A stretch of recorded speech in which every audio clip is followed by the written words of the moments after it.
early spring in Colorado. We really don't know what Mother Nature is going to throw our way. Will we have a snowmageddon? Possibly. Will we have 75 degrees and sunny? Possibly, right? Thank goodness I found a curry that really fits anything that's going to come our way. The colder weather, maybe the mild weather, the warmer weather. This curry works so well. And I think you're going to love the flavors going into it too. We are going to use some Mayocoba beans. So also known as yellow beans, some of you may know them as that, but they're these beautiful beans grown right here in Colorado. And what I've done is I've soaked these overnight, and they're not cooked because they're going to cook in this curry. I have an onion right here, sauteing in the pan like I do when I start any curry. I always have an onion sauteing in a little bit of oil in the pan.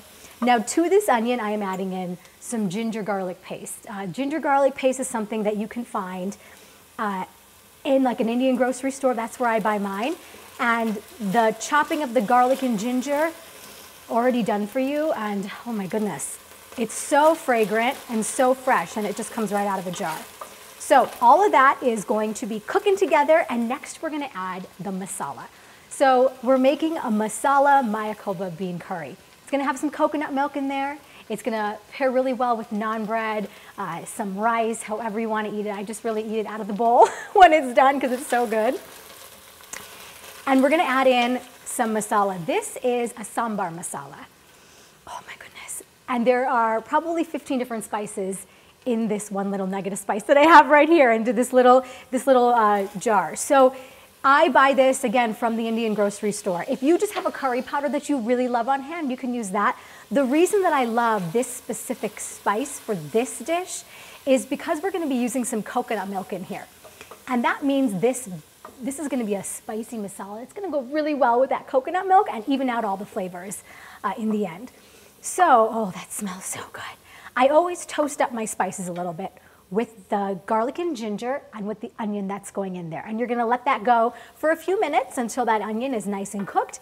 You are going to have your whole house smelling of masala and ginger and garlic. And if you're like me, that just puts a great big old smile on your face. All right, into here we are finally going to add the beans, the Mayocoba beans. And these have plumped up really nicely. I just soaked them in water overnight. And now we are going to throw all the beans just right in there. And again, I'm just going to kind of cook that, toast it up. I'm not adding the liquid just yet. So for a few minutes, I'm going to keep that going. I want the beans to really start soaking up the flavor early on. I want them to kind of be in that oil over the high heat for a little bit. And again, these beans have not been cooked yet. The way I like to do this specific curry is cook the beans with all those curry seasonings and the coconut milk, so that in the end you're going to have one bean. Each bean out of the hundreds that are in here are really going to plump up with the spice and the coconut milk. Every seasoning that's in here, it's going to be like little nuggets of happiness going into your mouth. Okay, that's toasting up. The final thing we're doing is adding in some coconut milk. And my friends, that is all we're going to do. Yes, these are going to cook for a couple hours, but the best part is I can just kind of set it and go. I'm going to put it on low heat, and I'm going to put the top on, and we are just going to have these simmer. Maybe, you know, every 30, 45 minutes, come around, give it another stir, give it another whirl. If you need to add some more coconut milk, go ahead and do that. I really only use coconut milk for this specific dish, just because of the richness of the milk along with the masala. Goes really well together.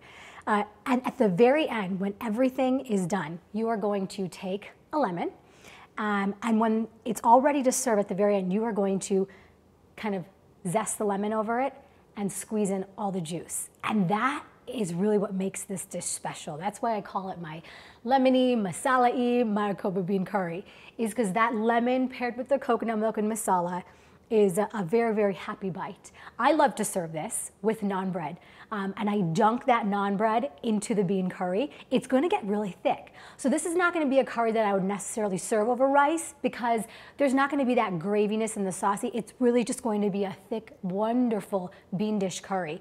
And you can dunk the naan bread in there. It's going to taste so good.